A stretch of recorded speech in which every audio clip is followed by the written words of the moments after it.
What's up guys, it's back to school sales season and today we're going to be speed running through some of the offerings. But before we jump into that, I just want to let everyone know that Linso is giving away a free unit of the Estrella. But aside from that, let's just jump into it. Starting off with the Tangent 1 3.5, it's one of my favorite all-rounders under $25. Very comfortable bullet style IEM, smooth, a little bit warm, but a very good all-rounder. You also have the Nuo, the Chu 2, and then the Piccolo. All three of these are very similar. Honestly, just get the one that you like the most or like the cheapest one. I would go for the Piccolo because it's 10 bucks and it's made out of metal and quote unquote supposedly have a better driver than them, but really at this price point they're all very similar tech wise. So just choose like the fit, the comfort and the aesthetics, go based off of that. Now moving on to a cleaner and more vocal centric like balanced set, we have the EW100P. It's still my favorite budget set when it comes to like the mid-range, the vocals. It just pops up more than all the other ones and not like too sharp in the treble as well. But if you want something cleaner and brighter than the EW100P with a little bit more like resolution,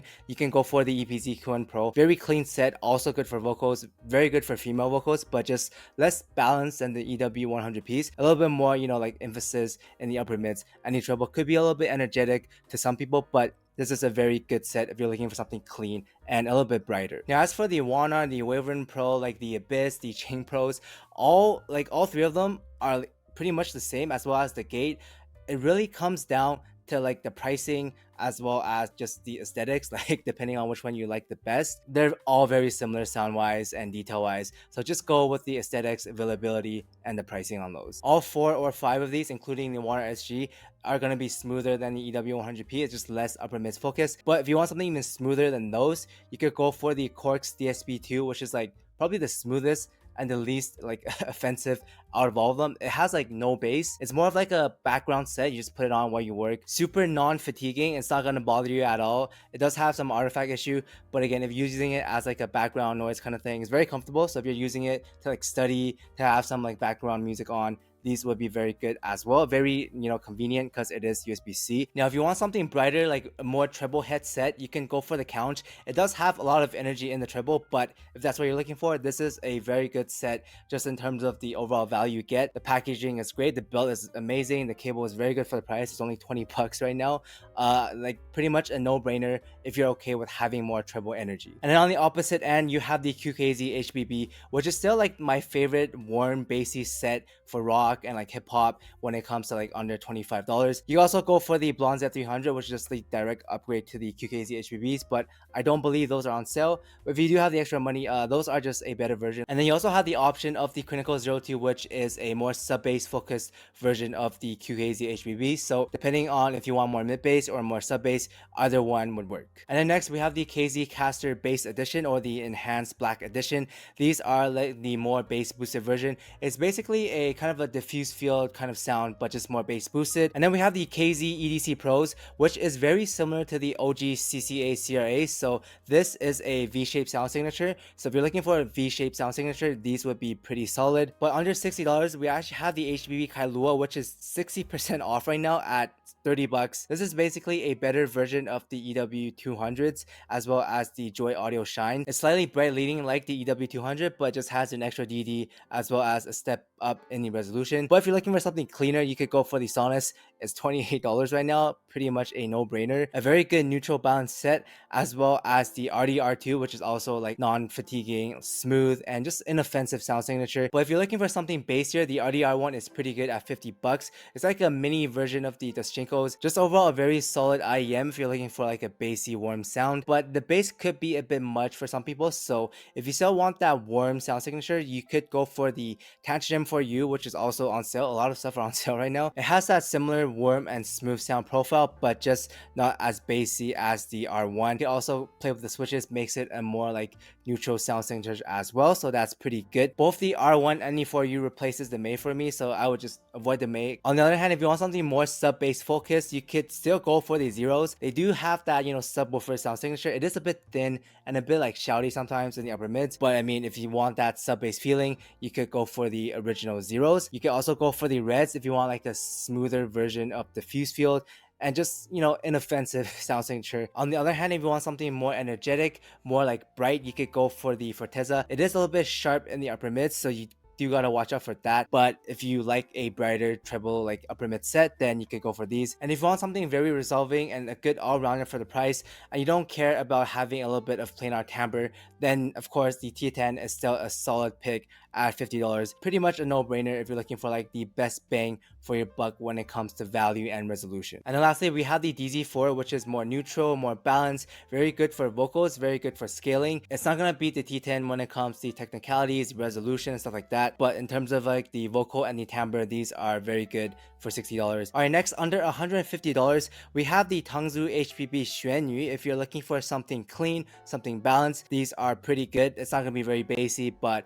it does the job if you want something like a clean Harman sound. I would choose these over the Hexa, which are also on sale. The Hexa is gonna have a bit better like in the layering and the separation, but the overall timbre, the bass, and like how smooth the IEM is, I would say the Xuanyu is better in that area. Next, we have one of the best value IEMs that came out this year, the EA 500LM. And in terms of strictly value to performance, these are very hard to beat, very resolving, very detailed, a little bit bright depending on the unit, but value wise, very good. And then after those, we have its bigger brother, the EM6L, which is a smoother version of the EA 500LM. I would say gaming wise, the EM6L is still like one of the best value IEMs you can get for gaming. And then we have the Legato. If you want like a bass head sound, these are very good bass headset for under $100. Now if you want something warm but still bassy, but not as like sub bass focused as the Legato, not as like quote unquote bass head, you would go for the Quartet. And this will be better than the Futuverse in my opinion. It's better technically, and you have more variety with the switches while having a similar like warm mid-bass centric sound as the verse. Now as for some planars, we have the Kima, the Planar, the S12, S12 Pros, the F1 Pros, the P1 Max 2. Basically, these are gonna all sound very similar technical performance, very similar sound signature. I would pick the P1 Max 2 because it sounds like the most balanced, it sounds the smoothest, but really not too much of a difference. Just get which one you like. The only ones that are more different would be the Melodies, the Doo-Doo, and then the S08s. The Melody is a V-shaped sound signature, whereas the Doo-Doo and the S08 is like darker, or not darker, but they're more tame in the upper mids and not as energetic as all of the other planars. They have the least planar timbre, both the S08 as well as the Doo-Doo. Personally, I like the S08 more than the Doo-Doo because it just has less upper mids. The upper mids gain on the Doo-Doo is just a little bit too sharp sometimes, whereas the Melody on the other hand is a V shape.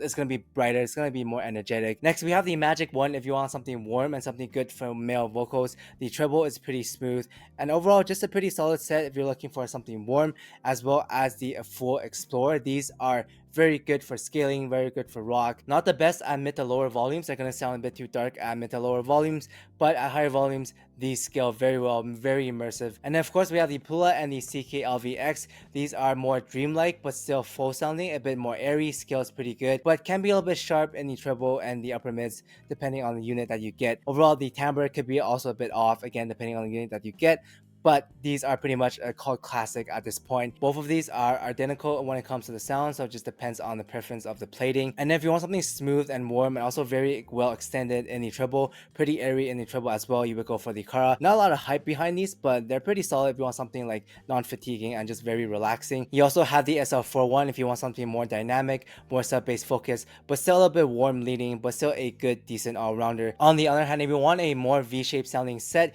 you would go for the Relentless or the 7Hz 5. The main difference is that the 5 is going to be warmer but still pretty fun and exciting, whereas the Relentless is going to be cleaner in the mid bass and a little bit more energetic in the upper mids and the treble. Both of these are going to be a little bit bright in the sound, but depending on which you want, these would be like the direct upgrade from like the cheaper V-shape budget sets. And then if you want something dead neutral, like a straight line, not that much bass, not that much treble, not that much vocals, you would go for the Chinos. This is literally a straight line, and it does the layering and the neutral sound very good. Next, we have the Shozi P20, which is very unique in its sound. It's like a mini meteor. It's very warm, but also very sizzly and airy in the treble, and it's probably my favorite planar under like $200.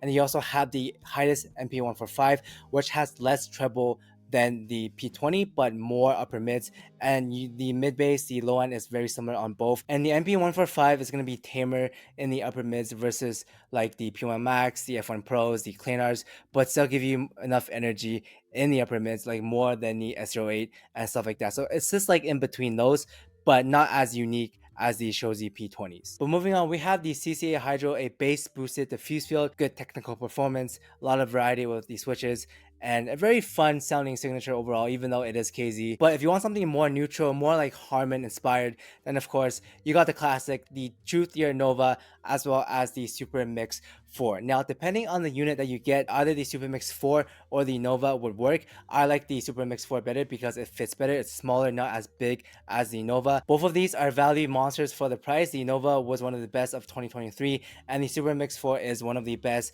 of 2024 so far. So you're not gonna go wrong by picking any one of them. Oh my god, my throat is dying. Alright, moving up around $300, there's not actually much that's on sale in this price range. Starting off, we have the T2, very good for scaling, very good for vocals. It's not technically under 300, but you know, $310, close enough. Now, if you're looking for something dead neutral, you would go for the Performer 8. It's the direct upgrade to the Chinos. Similarly, a dead straight line, not that much bass, not that much upper mids, but with a slight emphasis in the treble, and overall, very good set if you want something clean and neutral. Now, you also have the Hype 2 as well as the Single Tres. The Single Tres isn't on sale, but both of these are like more similar to the Estrella, and at that point, just get the Estrella. Now, bass sets, even though the Deuce isn't on sale, this is probably the best bass headset you're gonna get under like $300 or like under $500. But if you want something bassy but like more mid-bass centric and smoother, then you would go for the Dischinkos. Alright, under $500, if you want all-rounder sound, you have the EM10s, the Studio 4s, the Pilgrim, the EJO 7Ms, as well as the variations and the top. Now, the main difference between them is that if you want a clean sound that, you know, okay, the Pilgrim can be a little bit thin and sharp at times depending on your unit, but if you want like a clean, quote unquote, all-rounder sound, you would go for the Pilgrim. And if you want something like more, I guess, like airy, and you don't mind the mid-bass scoop, you could go for the variations. I wouldn't recommend it because the mid-bass scoop plus the upper mids, boosted upper mids, kind of just makes it too thin. And as for the top, I think the EM10 as well as the Estrella is just like a better version of the top. The main difference is that the EM10 is going to be airier in these trebles. It's going to have, I wouldn't say more detailed treble, but it does feel smoother in the treble air, whereas the Estrella is going to be crispier in the treble. It's going to sound more energetic, more dynamic, as well as the low end and the vocals are going to be better on the Estrella. But if you want like more air to the sound and you like that Harman, like traditional Harman sound signature, then the EM10 would be a solid pick as well. Now, as for the Studio 4, if you want a clean, balanced, you know, traditional, accurate vocal-centric sound, these are better vocal-wise than the Pilgrim, and I would put it around the same level as the Estrella with the tape mod.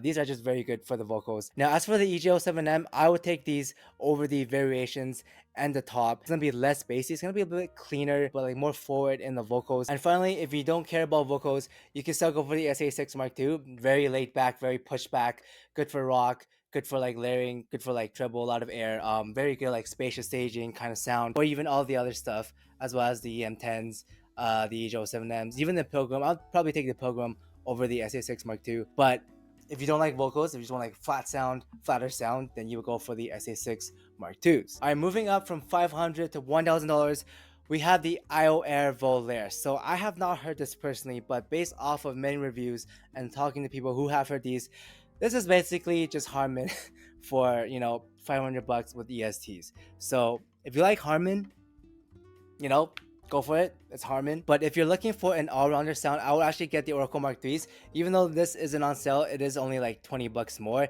and it's just better in the low end than the Volaire, as well as the Megafly EST 7th edition. This has an additional DD, as well as the esoteric design, better bass texture, better tactility, better separation, better impact. This is just a better version of both of them, so I would just get the Oracle Mark IIIs. And then if you want vocals, get the original Oracles. Or you can also get the Softwares RS5, which is 20% off, which is pretty nuts. That's a pretty good deal for the RS5. So if you want like very forward, very powerful vocals, go for the RS5. But on the other hand, if you want like cleaner, more laid back, and very like neutral and sweet vocals, you go for the OG Oracles. And if you want something more neutral but still dynamic in the treble and the sub bass, you go for the OH700 VB. And then we have the Zen Pro as well as the Twilight if you just want very good bass soundstage and you want that single DD timbre to your sound, you would go for these two. Next, we have the Redondi if you want a clean but very good vocal sound signature. The vocals are going to be a bit more forward, but the Redondi is pretty good, and it's one of the most beautiful IEMs I've ever seen. Like, just look at the plating on this. But if you want an all-rounder with better bass and a little bit more air in the treble, the Monarch Mark IIIs would still be better. Not as clean and vocal-centric, but they are better as an all-rounder. Now, if you're looking for something more spacious, very good imaging, very good mid-bass texture, you would go for the Mess. It is on sale right now for only $900, only $900 or $1,000. Okay, moving up to the 1,000 plus IEMs. A lot of these I just haven't heard, but they're on sale, so I just want to give them a shout out. First, the Yang Blend Ultra, haven't heard these, but the graph looks pretty great. And then you have the Balder 2, no graph on these. No idea, just putting it out there, if just letting people know if if you want some wood IEMs. And then you have the that's another one, Dune Glacier. This is a literally diffuse field sound. I wouldn't recommend paying $1,000 for diffuse field, but I mean the option is there if you like diffuse field. And then you have the Anoli VX, which is quote unquote like a detail monster by many people. Haven't heard it, just wanted to put it out there. My voice is dying. And then you have the Loki, which is very, oh my god, this is like almost this is $1,000 off. The Loki, very natural sounding set. Nothing really wrong with it, just a good all-rounder if you want like a natural sound to the vocals, to the treble, as well as the low end. Good pick. And then we have the Moondrop Solace 2, which is literally just Harman. I guess you could go for it, but $2,000 for Harman, I don't know about that. Haven't heard the Fire or the Fear IEMs. I don't know how you pronounce Fire. I don't know. The Krypton series, heard good things about it. Just want to give it a shout out. And then you also have the Annihilator, which is apparently one of the best IEMs, endgame IEMs, but it's on sale right now. Shout out to the Annihilator, even though Elysian has QC issues. And then lastly, we have the Aurealis Bird, $6,000. I don't know who's gonna buy these, but it's there for those who want it. But yeah, I think that's pretty much it. If an IEM is not on the list, it's either not good enough to make it or it's not on sale, because I went through a lot of stuff. So yeah, I hope this video was helpful. My voice is completely gone now, so I'm gonna see myself out and I'm gonna go to sleep. Peace out. Shout out to Rarks Cat, Dom Q, Star Buccaneers, Discall Scaldus, B_Urac, Mystic Spoon Attack, Oh Really, Walker Standard, User, Ernest, Contain Guava Juice Gain, Patrick, Belcel Kel, Polly J, Mr. Gorillas, Anton Risto, Gis Sang Yan, Tamat Pat Frachet, Ed Dunlap, Christopher Jackson, Name, Henry Claudia, Son of a Horse, 777ZK, Ben Thompson, Franco Gomez, Hegu55, Asher, Wizard, Jab, Osvaldo, and I Comment 87. Thank you guys so much for the support.